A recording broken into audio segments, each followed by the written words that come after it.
One day, Edward was in the shed where he lived with the other engines. They were all bigger than Edward and boasted about it. "The driver won't choose you again," said Gordon. "He wants strong engines like us."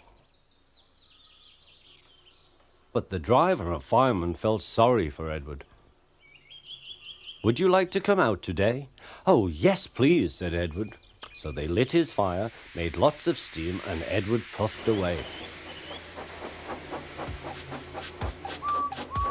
The other engines were very cross at being left behind.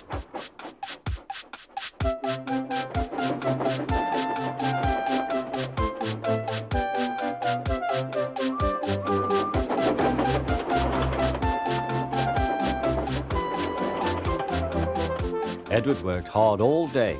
The coaches thought he was very kind, and the driver was very pleased.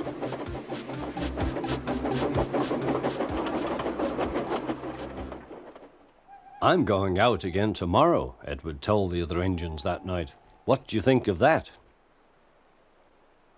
But he didn't hear what they thought, for he was so tired and happy that he fell asleep at once. Next morning, Edward woke up to find nothing had changed. Gordon was still boasting. "You watch me, little Edward, as I rush through with the express. That will be a splendid sight for you. Goodbye, little Edward. Look out for me this afternoon."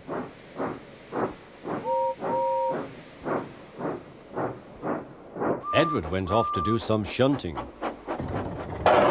Edward liked shunting. It was fun playing with trucks. He would come up quietly and give them a push. Then he would stop and the silly trucks would go bump into each other. "Oh!" they cried. "Whatever is happening?"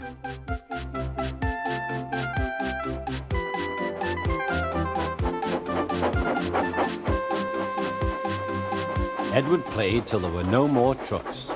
Then he stopped to rest. Presently he heard a whistle. Gordon was very cross. Instead of nice shining coaches, he was pulling a lot of very dirty trucks. "A goods train, a goods train, a goods train," he grumbled. "The shame of it, the shame of it, oh, the shame of it." Edward laughed and went to find some more trucks. Then there was trouble. "Gordon can't get up the hill," the porter called to Edward's driver. "Will you take Edward and push him, please?" They found Gordon halfway up and very cross. His driver and fireman were talking to him severely. "You're not trying." "I can't do it," said Gordon. "The noisy trucks hold an engine back so." Edward's driver came up. "We've come to push." "No use at all," said Gordon. "You wait and see," replied Edward's driver. They brought the train back to the bottom of the hill.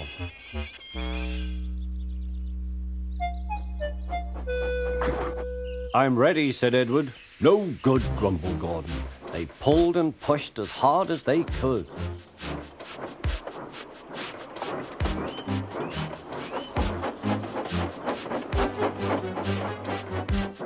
"I can't do it, I can't do it, I can't do it," puffed Gordon.